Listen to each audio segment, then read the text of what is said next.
పెట్టి ఆయన వాక్యం దేవుడు నాకు ఇచ్చిన అవకాశాన్ని బట్టి మొదట దేవాది దేవునికే వేలాది వేల వందనాలు స్తోత్రాలు చెల్లిస్తున్నాము. ఉదయకాలంన దేవుని వాక్యం ధ్యానించడానికి దేవుడు మనకు అనుగ్రహించిన వాక్య భాగము యెషయా 61 అధ్యాయము మొదటి 3 వచనాలు.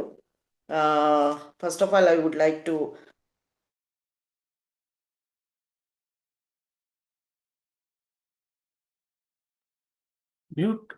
మ్యూట్లో ఉన్నట్టున్నారండి. సిస్టర్ వాయిస్ రావట్లా.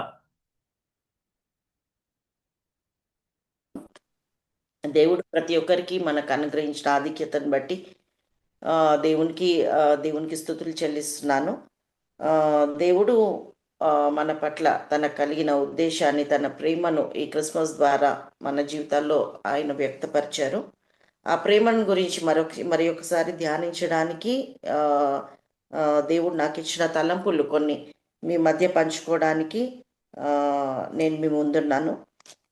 అలాగే క్రిస్మస్ మనకందరికీ తెలుసు. మనము ఎందుకు జరుపుకుంటామో, దేవుడు అనాది కాలంన మానవుల నిమిత్తం తనకు కలిగిన సంకల్పాన్ని దేవుడు ఈ సృష్టి ద్వారా ఆయన బయలుపరిచి ఆదామవ్వని ఆ ఏదెను వనంలో పెట్టి వారితో కలిసి సహవసించడానికి ఆ దేవుడు గొప్ప దేవుడు ఎంతో ఆశపడ్డట్టు మనం చూస్తున్నాము. దేవుడు లోకాన్ని ఎంతో ప్రేమించాడు అని వాక్యం సెలవిస్తున్నది. ఆ ప్రేమను మనము వర్ణించలేము, అంతగా ప్రేమించాడు దేవుడు. ఆ ప్రేమను మొదటి సృష్టి ఆరంభం నుండి ఆయన వ్యక్తపరుస్తూనే ఉన్నాడు. ఆదామవ్వను చేసినప్పటి నుండి ఆదామవ్వ పాపంలో పడిపోయి దేవుని నుండి దూరమై ఆయన సన్నిధి నుండి వారు వెలివేయబడి ఆయన దూరంగా వెళ్ళిపోయినప్పటికీ ఇంకా దేవుడు ఆ ప్రేమను ప్రతి క్షణము ప్రతి మానవాళి పట్ల ఆయన వ్యక్తపరుస్తున్నాడు. ఆదాము అవ్వ చేసిన ఆ పాపాన్ని బట్టి మరణము, పాపము, శాపము ఎలా ఈ లోకంలో ప్రవేశించింది, అది ఇంకా మనల్ని మానవ జాతిని ఏలుతుంది. అయినా దేవుడు తన కృపని మన నుండి దూరపరచలేదు. ప్రతి క్షణము ప్రతి నిమిషము ఆయన వ్యక్తపరుస్తున్నాడు. ఆయన వారిని వెళ్ళిపేసినప్పటికీ ఆయన గొప్ప సంకల్పము మానవ జాతిని రక్షించడానికి ఆయన గొప్ప సంకల్పం కలిగి ఉన్నాడు. ఆయన ప్రతిసారి అబ్రహాంను ఎన్నుకున్నాడు. వారి ద్వారా దేవుడు తన నీతిని బయలుపరచాలని, ఈ లోకానికి ఆ రక్షణను చూపించాలని అనేక మార్గాల ద్వారా అనేక ప్రవక్తల ద్వారా ఆయన వెల్లడిపరుస్తున్నాడు. అబ్రహాంను ఎన్నుకున్నాడు. ఆయన స్నేహితునిగా ఆయన ద్వారా విశ్వాసం ఏంటో లోకానికి చూపించారు. అయినా కూడా అబ్రహాం కూడా కొన్ని విషయాల్లో తప్పిపోయినట్టు చూస్తున్నాము. ఆయన ఐగుప్తుకి వెళ్ళొద్దంటే ఐగుప్తుకి వెళ్ళాడు. ఆయన హాగరుతో ఆయన వేరే సంతాన్ని కలిగి ఉన్నాడు. ఆయన ప్రణాళికలో కొన్నిసార్లు తప్పిపోయినట్టు మనం చూస్తున్నాం. దాని తర్వాత ఆయన ఇశ్రాయేలీలు ఐగుప్తుకి వాళ్ళు వెళ్ళినప్పుడు ఇశ్రాయేలీలను వాళ్ళని విమోచించడానికి మోషేని ఎన్నుకున్నాడు. అయినా కూడా ఇశ్రాయేలీలను యాకోబుని ఏర్పరచుకొని నువ్వు ఇశ్రాయేలువు, నువ్వు నా సొత్తు అన్నప్పటికీ కూడా ఇశ్రాయేలీలు దేవుణ్ణి విసర్జించి ఆయనకు విరోధంగా పాపం చేసి నువ్వు మా దేవుడవు కాదు అని అనేక మార్లు ఎన్నో విగ్రహాలను చేసుకొని దేవుణ్ణి నిజమైన దేవుణ్ణి ఆరాధించకుండా విగ్రహారాధనకు గురై వ్యభిచారాలకు గురై దేవుణ్ణి దూరంగా పెట్టి వేరే దేవతలను ఎన్నుకొని ఉన్నత స్థలంలో వేరే దేవతల్ని స్థాపించుకొని బలిపీఠాలను కట్టుకొని దేవుని మందసం దేవుడు కర్ణాపీఠం చేసి అక్కడ ఆరాధించమన్నప్పటికీ కూడా దేవుణ్ణి ఆ మందసానికే వారు పరిమితం చేసి వేరే స్థలాలను ఎన్నుకొని బలిపీఠాలను కట్టి అన్య దేవతలను ఆరాధించినట్టు చూస్తున్నాం. అయినా కూడా దేవుడు మానవుల్ని ప్రేమించాడు కాబట్టి, ఆయన ప్రేమ స్వరూపి కాబట్టి దేవుడు మానవుల ఎడల ఆయన కలిగిన ఉద్దేశాన్ని, ఆయన కృపను విస్తరింపజేస్తూనే ఉన్నాడు. వారిని ఐగుప్తులో నుండి విమోచించాడు, వారికి కనానిచ్చాడు ఇచ్చాడు. దేవుడు వారికి రాజుగా ఉన్నాడు. కానీ వాళ్ళు దేవుడు రాజుగా ఉండడానికి కూడా ఇష్టపడనట్టు మనం చూస్తున్నాం. సమూయేలు ద్వారా వాళ్ళు మాకు ఒక రాజు కావాలి, అన్యులకు రాజు ఉన్నట్టు మాకు కూడా మమ్మల్ని ఏలడానికి మాకు ఒక రాజు కావాలి అని అన్నాడు. అప్పుడు సమూయేలు వెళ్ళి దేవుని దగ్గర విచారణ చేసినప్పుడు దేవుడు ఏమన్నాడంటే, వాళ్ళు రాజుగా ఉండకుండా నిన్ను కాదు, వాళ్ళు నన్నే తిరస్కరించారు కాబట్టి వారికి ఒక రాజుని నియమించమన్నాడు. రాజుని నియమించమని అన్నప్పుడు వాళ్ళు సౌలుని నియమించారు. సౌలు కూడా దేవుని నుండి తప్పిపోయి అతను కూడా పాపం చేసి దేవుని ఆజ్ఞలకు మాటకు లోబడకుండా తిరుగుబాటు చేసి ఆయన కూడా తప్పిపోయినట్టు చూస్తున్నాము. తర్వాత దావీదుని ఎన్నుకున్నాడు. దావీదు కూడా పాపంలో పడ్డాడు. అలా ఆయన రక్షణ ప్రణాళికలో ఎన్నోసార్లు దేవుడు కృప చూపుతూ వాళ్ళని రక్షించాలని, వారితో కలిసి సహవాసం చేయాలని, వారిని సరి అయిన మార్గంలో పెట్టాలని దేవుడు ఎంతో మంచి ఉద్దేశం కలిగి అనేక మార్లు ప్రవక్తల ద్వారా బయలుపరుస్తున్న ఆయన వాక్యాన్ని బయలుపరుస్తూ వారితో మాట్లాడుతూ వారు సరి చేయాలని చూసినప్పటికి కూడా వారు దేవుని నుండి ఇంకా దూరంగా వెళ్ళిపోతూనే ఉన్నారు. దేవుణ్ణి సొలొమోను మందిరం కట్టించినప్పుడు దేవుణ్ణి ఆ మందిరానికి వారు పరిమితం చేసినట్టు చూస్తున్నాం. ఆ మందిరంలోనే ఎన్నో పాపాలు కూడా కొందరు చేసినట్టు చూస్తున్నాం. దేవుని నుండి దూరంగా వెళ్ళారు. అప్పుడు అన్య రాజులకు దేవుడు వారిని అప్పగించాడు. నెబుకద్నెజరు వచ్చి వారిని సొలొమోను తర్వాత వారి ఇజ్రాయేలు యూదాగా చీలిపోయి వాళ్ళు అన్యరాజులు వారిని ఏలి వారిని దాసులుగా కొనిపోయి అనేక శ్రమలు వారిని పెట్టినప్పుడు వారు తిరిగి దేవుడు వారిని విడిచి ఆ మందసాన్ని కూడా దేవుడు వదిలేసి వెళ్ళిపోయాడు. వారి మధ్యలో ఉండకుండా వారి పాపాన్ని బట్టి దేవుడు 700 సంవత్సరాలు నియర్లీ దేవుడు వారితో మాట్లాడకుండా నిశ్శబ్దంగా ఉన్నాడు. నిశ్శబ్దంగా ఉండి అప్పుడు ఇశ్రాయేలీలు అప్పుడు వారు మరలా వెళ్ళి ప్రవక్తల ద్వారా వారు మొర్రపెట్టినప్పుడు దేవుని దగ్గర వారు మనవి చేసినప్పుడు దేవుడు ఆయన రక్షణను మనకి వెల్లడిపరిచారు.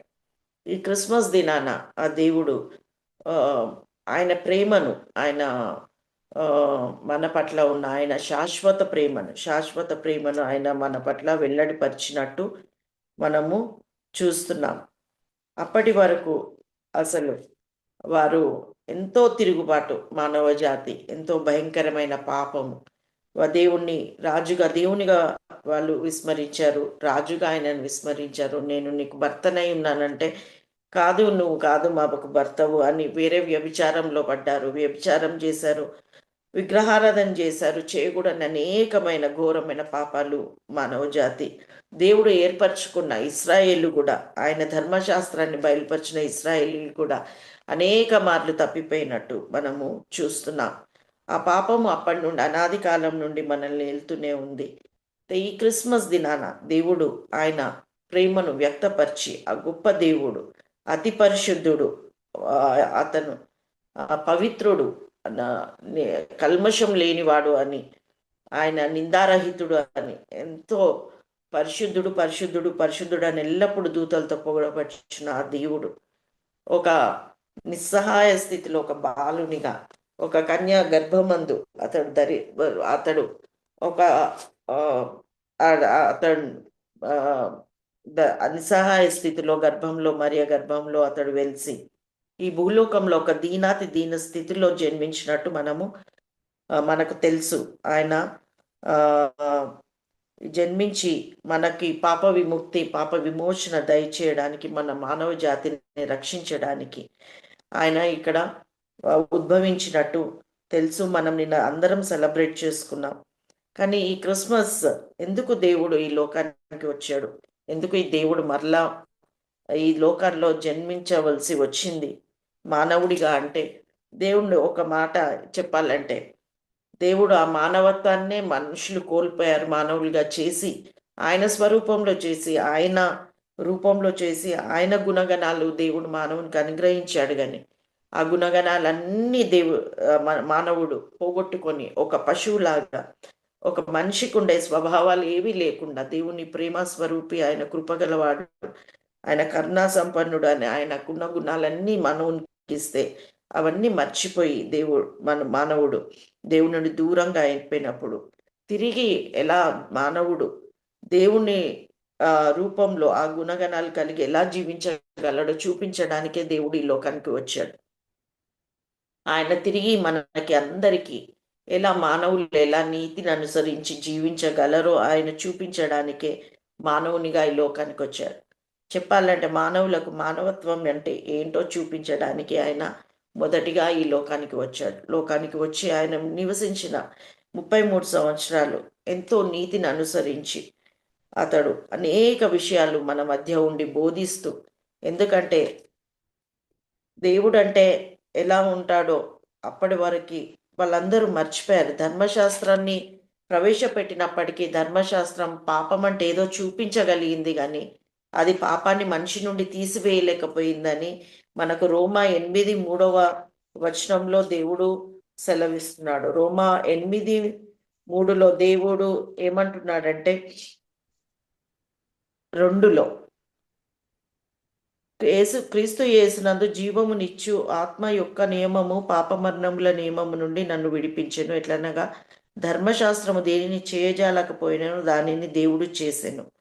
అయితే ధర్మశాస్త్రము మన ముందు ఏమి చేయాలో ఏమి చేయకూడదో ఏది పాపమో అది చూపించగలిగింది కానీ పాపాన్ని మాత్రం తీసివేయలేకపోయింది. ఒక యేసుక్రీస్తు యొక్క రక్తమే మనకి పాపాన్ని నుండి మనల్ని విడుదల చేయగలదు అని ఆ పాపాన్ని తీసివేయడానికి, మనిషిలో ఉన్న పాపాన్ని తిరిగి మనము దేవునితో నిత్యంగా జీవించడానికి మన మధ్యకి దేవుడు వచ్చాడు. మొదటిగా మనల్ని నశించిన దానిని వెతికి రక్షించడానికి దేవుడు మనల్ని లోకానికి వచ్చాడు. ఏ నిత్య జీవాన్ని అయితే మనం పోగొట్టుకున్నామో ఆ నిత్య జీవాన్ని మనకు అనుగ్రహించడానికి, ఆ ఆ దేవునితో కలిగిన ఆ సహవాసాన్ని దేవుడు మనకు అనుగ్రహించడానికి ఈ లోకానికి వచ్చాడు.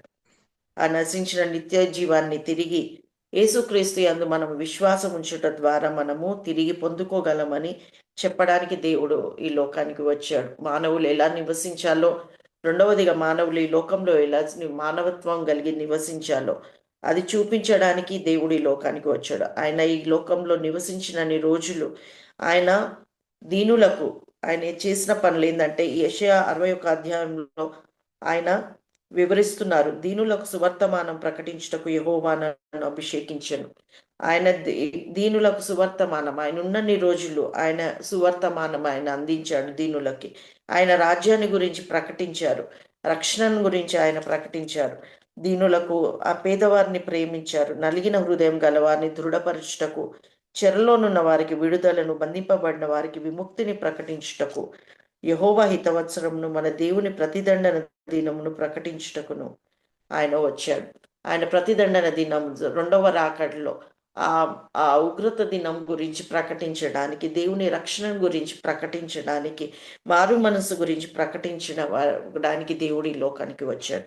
అలాంటి బాధ్యత దేవుడు మనకు కూడా పెట్టాడు. దీనులకు అంటే పేదవారికి, రక్షణ లేని వారికి, నశించిపోతున్న వారికి ఆయన సువార్త ప్రకటించడానికే దేవుడు ఈ లోకానికి వచ్చాడు. క్రిస్మస్ అంటే మనం అనుకుంటాము కొత్త బట్టలు, కేక్స్ పంచడము, శాంటా క్లాజ్, ఇవన్నీ కూడా ఆ, ఆ, లోకానికి పరిచయం. క్రిస్మస్ అనగానే అన్యులకి మనము చెప్తే వాళ్ళకి ఏమంటారంటే, మొన్న కొందరు చిన్నపిల్లలతో వాక్యం పంచుకుంటున్నప్పుడు వాళ్ళు అడుగుతున్న అన్యులు అంటున్నారు క్రిస్మస్ అంటే ఏంటంటే, క్రిస్మస్ దేవుడు శాంటాక్లాజ్ రూపంలో వచ్చి అందరి గిఫ్ట్స్ ఇవ్వడమే క్రిస్మస్ అని వాళ్ళు భావిస్తున్నారు. కానీ అది కాదు. మనము సువార్త ప్రకటించకపోతే వారు అదే ఉద్దేశంతో అదే దీంతో ఉంటారు. వాళ్ళు క్రిస్మస్ అనే ఎసెన్స్ అది మర్చిపోతున్నారు. ఒక రాంగ్ ఎసెన్స్ మనము ప్రజల మధ్యలోకి తీసుకెళ్తున్నాం. ఏంటంటే కేక్స్ అని, క్రిస్మస్ ట్రీస్ అని, శాంటా క్లాజ్ అని. ఇది కాదు దేవుడు మనకి అప్పగించిన సువార్త. దీనులకు మనము సువార్త ప్రకటించాలి. రక్షణ సువార్తను అసలు యేసుక్రీస్తు లోకంలోకి ఎందుకు వచ్చాడు అనేది రియల్ ఎసెన్స్ మనము ప్రజల్లోకి తీసుకెళ్ళాలి. అలాగే మనం ఏంటంటే నలిగిన హృదయం గల బాధలో ఉన్న వారిని బలపరచాలి. అలాగే వ్యాధితో ఉన్న వాళ్ళని, రోగులని వారి గురించి ప్రార్థించడము, చెరలో ఉన్న వారికి, ప్రిజన్స్లో ఉన్న వారికి మనము విముక్తిని వారిని ప్రకటించడం. ఎందుకంటే ప్రిజన్ మినిస్ట్రీ కూడా ఎంతోమంది చేస్తున్నారు. ప్రిజన్ మినిస్ట్రీ ద్వారా కూడా అనేకులు ఎంతోమంది నరహంత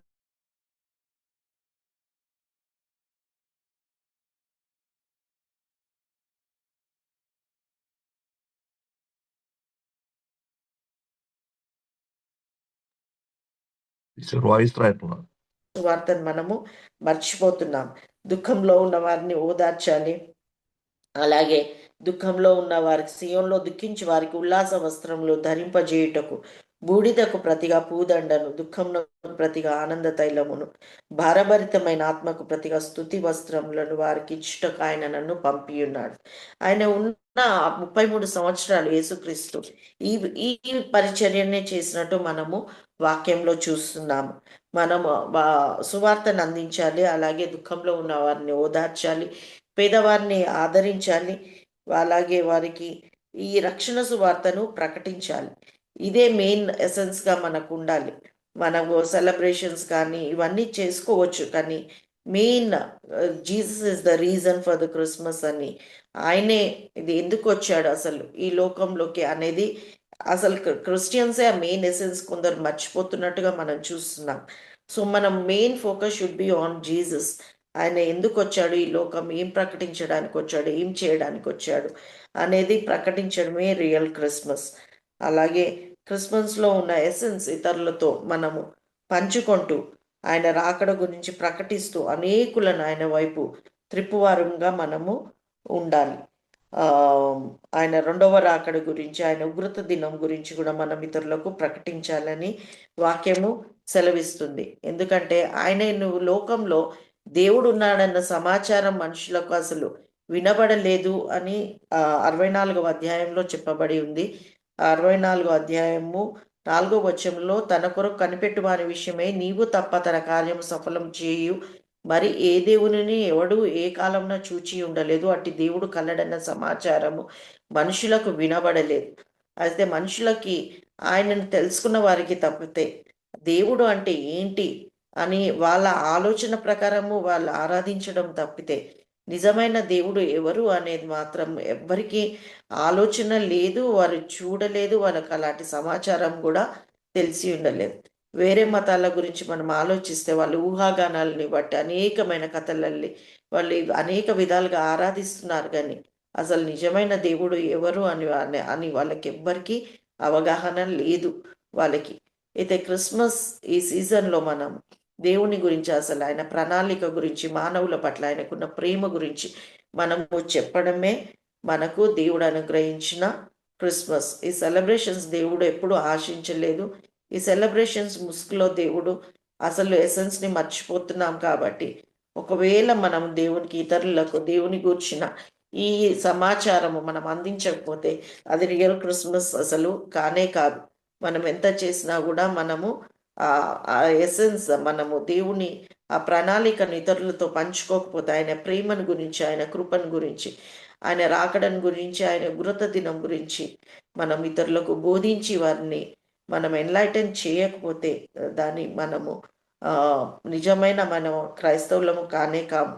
ఈ ఎసెన్స్ మరి ముఖ్యంగా క్రైస్తవులే మర్చిపోతున్నారు. ఈ లోక ఆచారాల్లో పడిపోయి మనము దేవుని ప్రణాళికను మర్చిపోతున్నట్టు మనం ఈ లోకంలో చూస్తున్నాము. మనం అన్య దేశాల్లో చూసినట్టయితే, వేరే క్రిస్టియన్ కంట్రీస్లో కూడా అసలు క్రిస్మస్ ఎసెన్సే లేదు. ఓన్లీ సెలబ్రేషన్స్, డెకరేషన్స్ ఇవే ఎక్కువ అయిపోతున్నాయి. అందుకే దేవుణ్ణి మనము ఆరాధించాలి. అసలు మానవుల పట్ల ఆయనకున్న ప్రణాళిక ఏంటి, దేవుణ్ణి మనము అది ఇతరులకు మనము చెప్పగలగాలి. క్రైస్తవులు కూడా వాక్యానుసారంగా జీవిస్తూ ఆ దేవుని వాక్యాన్ని ఇతరులకు బోధిస్తూ ఆయన ఆ ప్రేమను ఇతరులకు చాటుతూ మనము వాక్యానుసారంగా బోధిస్తే కొన్ని ఆత్మలనైనా మనము రక్షించగలుగుతాం. కొంచెమైనా వాళ్ళకు ఆలోచింపజేయగలుగుతాం ఇతరులను అసలు దేవుడు అంటే ఏంటి, మనం ఎలా ఆరాధించాలని. అలాంటి మంచి ఉద్దేశము, అలాంటి ఒక మంచి క్రిస్టియన్ లైఫ్, డిసిప్లిన్ లైఫ్, వాక్యానుసారంగా జీవించే మంచి జీవితం మనందరికీ దేవుడు అనుగ్రహించాలని దేవుణ్ణి ప్రార్థిస్తూ ముగిస్తున్నాను.